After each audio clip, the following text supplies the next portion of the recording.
క్రీస్తునందున ప్రియులరా, ప్రభువైన యేసుక్రీస్తు వందనములు, శుభములు. ఉపవాస దినములు అనగా 40 దినాల ఉపవాసాలు ముగిశాక వచ్చే మొదటి ఆదివారం ఈస్టర్ ఆదివారం అంటారు ప్రియమైన వారులారా. యేసు ప్రభు వారు మరణమును జయించి తిరిగి లేచిన దినముగా దీనిని క్రైస్తవులు ఆచరిస్తూ ఉంటారు. యేసుక్రీస్తు ప్రభు వారి యొక్క మరణ పునరుత్థానములను బైబిల్ వచనముల ఆధారంగా ఈస్టర్ యొక్క నిజమైన అర్థమును తెలుసుకొని ఈస్టర్ను ఆచరించవలసి ఉన్నది. పురాతన సంఘము అనగా ఆది సంఘము యేసు ప్రభు యొక్క పునరుత్థానమును 40 రోజులు జరిపారు, అనగా జ్ఞాపకం చేసుకుంటూ ఆనందించారు. గనుక మనం కూడా ఈస్టర్ యొక్క నిజమైన అర్థమును గురించి ధ్యానించుచు ఈస్టర్ను జరుపుకోవడం ప్రాముఖ్యమైన అంశం.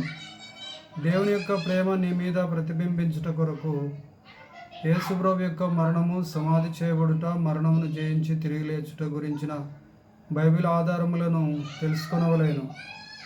తండ్రి అయిన దేవుడు తన ఏకైక సొంత కుమారుడైన యేసుక్రీస్తును మన పాపముల కొరకు అనగా పాపములను క్షమించుట కొరకు ఈ లోకమునకు పంపించి శిలువలో ప్రభువు మరణించే ఆయనను మరణం నుండి లేపి ఆయన నామం నుండి ఎవరైతే విశ్వాసముంచుతారో విశ్వాసముంచిన వారి అందరినీ అనగా విశ్వాసముంచిన మనలందరినీ ఆయన రక్షిస్తారు.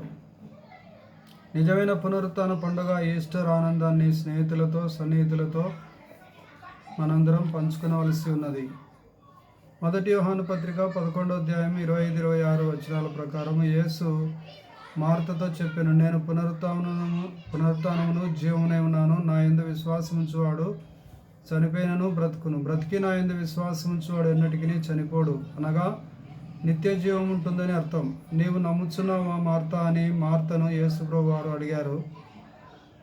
యోహాను సువార్త 12వ అధ్యాయం 23-26 వచనాల ప్రకారము యేసు ప్రభు వారు వారితో జవాబు చెబుతూ ఈ విధంగా తెలియజేశారు, మనుష్య కుమారుడు మహిమపరచబడవు గడియ వచ్చుచున్నది. మరింత నిశ్చయముగా నేను మీతో చెప్పుచున్నాను, గోధుమ గింజ భూమిలో పడి చనిపోతేనే కానీ లేనిచో అది ఒంటిగానే ఉండి ఫలించదు. అది చనిపోతే అది విత్తనములను ఫలిస్తుంది.